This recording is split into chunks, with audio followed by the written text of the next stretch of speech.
Salut, c'est Corsair. Bienvenue dans cette nouvelle vidéo de Un jour un toy. Et aujourd'hui, je vais vous présenter 4 maquettes. Alors, j'ai déjà parlé de cette licence dans une des précédentes vidéos de cette série. Allez chercher, hein, si vous ne l'avez pas vu. Bon, après, l'avantage de ces petites vidéos, c'est qu'elles sont totalement indépendantes. Donc si vous en loupez une, vous ne serez pas paumé. Et donc, on va parler de George Lucas, Disney. Ouais, Disney, maintenant Mickey. Forcément, Star Wars. Alors, ce que je vous présente, c'est issu de l'ère Disney. Mais la partie cinéma, hein. Pas les séries Disney plus. Donc, c'est 4 maquettes de chez Revell. Donc, sans colle, sans peinture. C'est du Revell Junior, je crois même, ou un truc comme ça. Et j'ai dû trouver ça, les 4 opus, il y a quelques années en arrière. Alors je dois avouer que c'est plutôt sympa à monter et le résultat final est plutôt cool. Surtout pour le tarif. Voilà. Alors le tarif de vente normal, je crois que ça devait être dans les 20, entre 20 et 30 euros. Je n'avais payé aucune ce prix-là. Hein. Faut pas rêver non plus. Hein. C'est bien pour ça que c'est des puces. Hein. J'avais beaucoup apprécié de construire ces petites maquettes. Il faut dire que quand j'étais bien plus jeune, j'ai construit énormément de maquettes d'avions, mais les vraies avec de la colle, peinture, et le carton où elles étaient stockées a eu un léger accident. Déjà qu'il n'y avait plus beaucoup de survivantes parce qu'avec les potes, nous on s'amusait, on les exposait pas, on jouait avec. Donc on allait dehors dans le jardin, tout, on jouait avec les maquettes. Beaucoup revenaient amochés, donc au fur et à mesure c'était recollé, ça ressemblait plus à grand chose. Et les quelques survivantes qui restaient, c'était dans un carton, et puis il y a eu un accident de carton, et j'en ai plus. J'ai plus le temps ni vraiment la patience pour me mettre à ça. Donc du coup, quand j'ai eu l'occasion d'avoir ces petites maquettes là, j'en ai profité. Donc voilà, j'ai raconté ma petite anecdote, hein, et puis donc maintenant je vais vous présenter mes Revell, mes maquettes Revell. Allez, c'est parti. Bon allez, on va passer d'abord du côté de la résistance de la République, avec donc le chasseur de Podamron dans l'épisode 7. Donc le fameux X-Wing. Donc on va voir ici que les couleurs c'est plutôt fidèle, hein. Voilà, du bleu et du gris. Bien entendu la poussière qui va bien. Donc le cockpit transparent. Alors on a le train d'atterrissage avant qui peut rentrer et sortir. Les trains arrière, eux, par contre, sont fixes. Et bien sûr, on peut écarter les ailes. Et ce qui est bien, c'est que le mécanisme permet d'ouvrir les deux côtés en même temps. Donc on a quand même pas mal de détails, hein, dessus. Avec le petit BB-8 ici. Et on a donc, voilà, je vais enlever la petite languette. Et normalement, on a un bouton quelque part. Je me demande si c'est pas BB-8.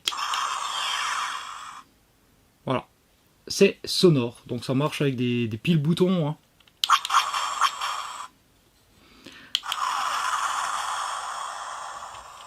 Alors, je crois pas que celui-ci ait d'effet lumineux. Non. on a simplement des effets sonores, ce qui est pas mal, hein.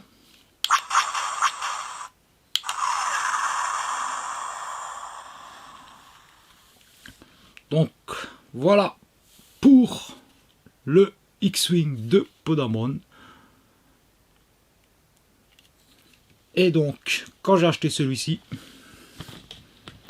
j'ai eu l'occasion d'acquérir donc en même temps le TIE Fighter du premier ordre.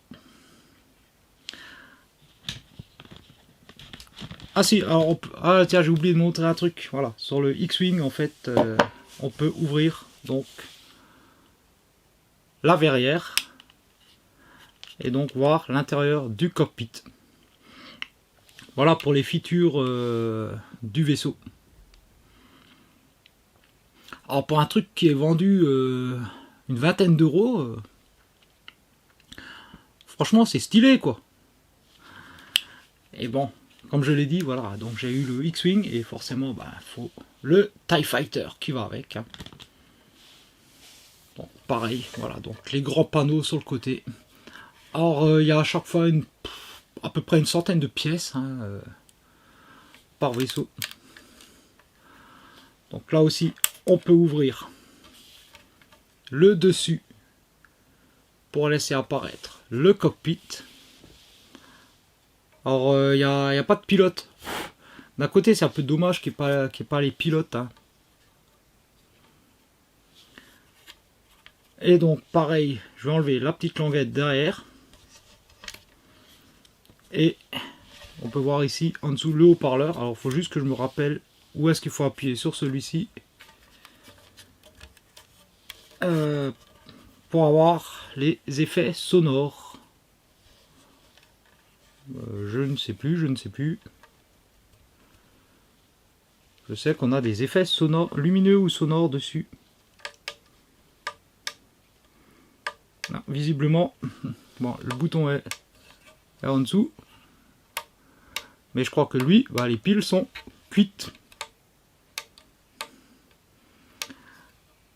Bon, bah ça arrive, hein. Voilà. Lui, les piles sont cuites et bon, on a le petit bouton. Alors je crois qu'il y a... Pareil, il doit y avoir bah, des effets sonores. Je pense pas qu'il y ait d'effets lumineux. Donc ça, c'est le TIE Fighter du premier ordre, reconnaissable avec la partie rouge ici.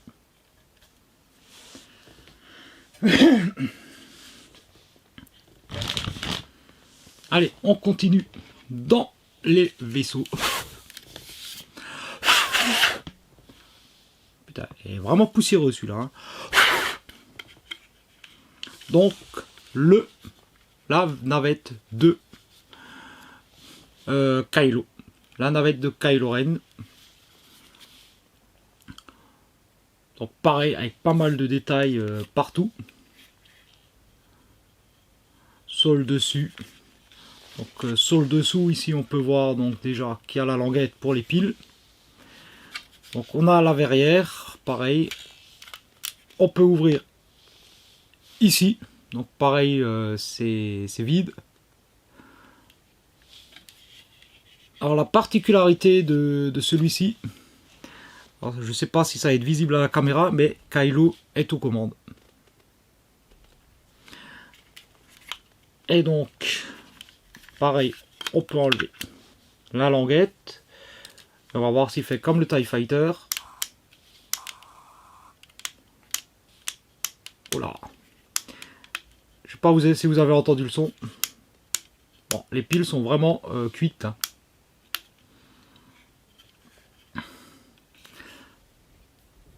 Et je crois que celui-ci doit avoir un effet lumineux au niveau des réacteurs.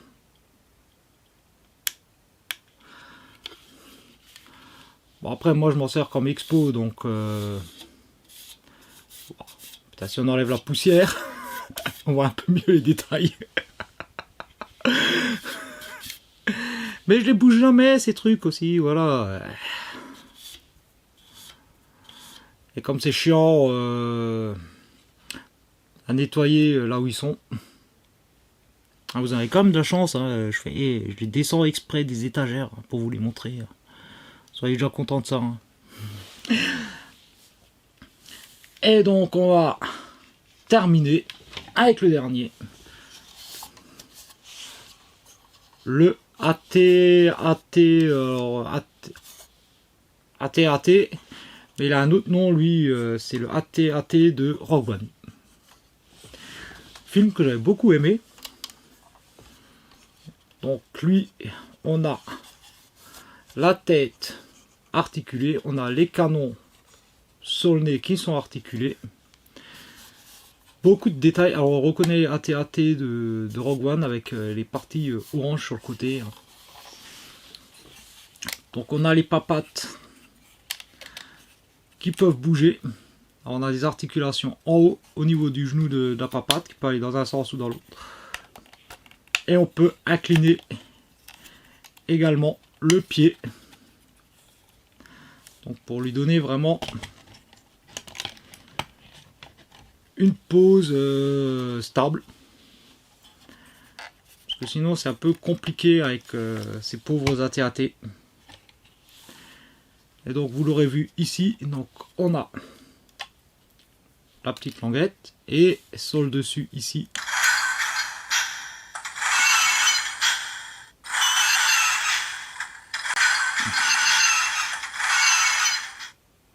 Voilà, et lui, les piles marchent. Et on peut voir ici le cockpit, le poste de commande.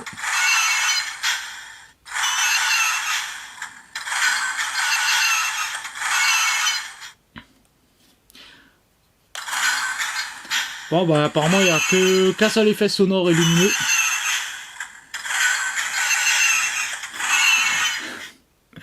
Bon c'est sympa pour des gamins quoi, pour faire mumuse. Et pour les grands enfants, bah pour exposer. Hein. Bon bah désolé si ça a un peu foiré au niveau des effets son et lumière. Hein. Mais voilà quoi. Je les ai rachetés plus pour les exposer que pour jouer avec. Donc bah, ma foi, la seule vis c'est celle du compartiment à pile. Alors, il y a un petit peu d'électronique à chaque fois dedans. Justement pour le son.